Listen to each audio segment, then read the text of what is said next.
I was an idiot installing these LED lights in my car when it was specifically designed for incandescent bulbs, for my running lights and for my brake lights. By the way, this is not the only model I installed. I had this model over here, I was insistent, and a bunch more over here, and none of them worked. And if you think that it's a fault with my car, think about this way.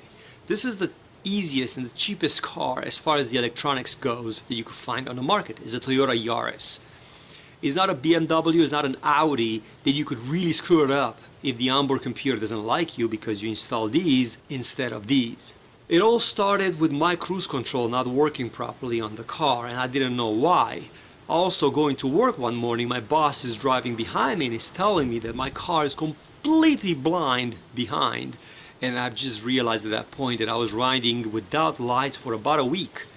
The time that I switched between these LED lights to these LED lights. These LED lights, the cruise control worked, but it cut off and on from time to time, where these lights, actually, it didn't work at all. So of course, how I figured out it was my LEDs, the last thing that I changed on my car, so I went back to these and then to incandescent bulbs, only to find out that there was nothing wrong with my cruise control from the beginning. So where the problems came from? Well, these LEDs are very, very specific. First of all, they use less power than a normal light bulb, so if you put it on a blinker, it will blink really, really fast. Not a big deal, it just blinks a little bit faster.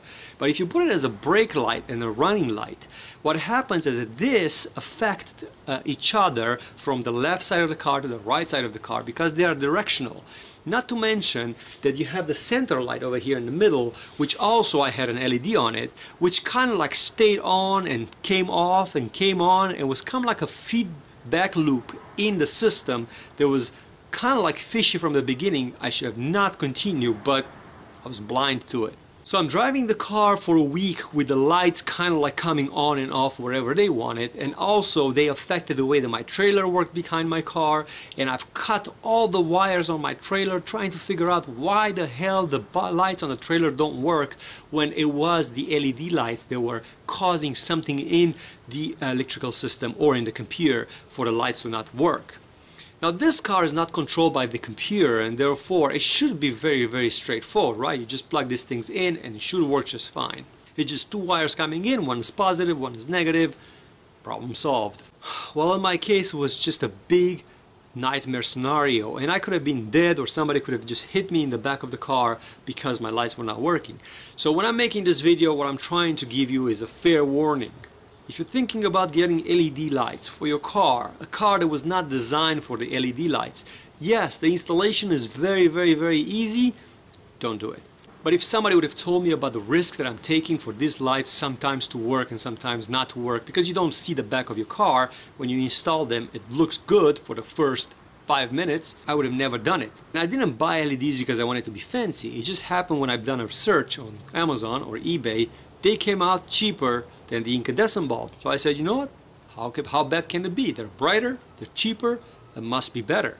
It's a win-win. Well, it wasn't. So I went back to incandescent, I paid $10 for them at AutoZone. Are they worth $10? They're not.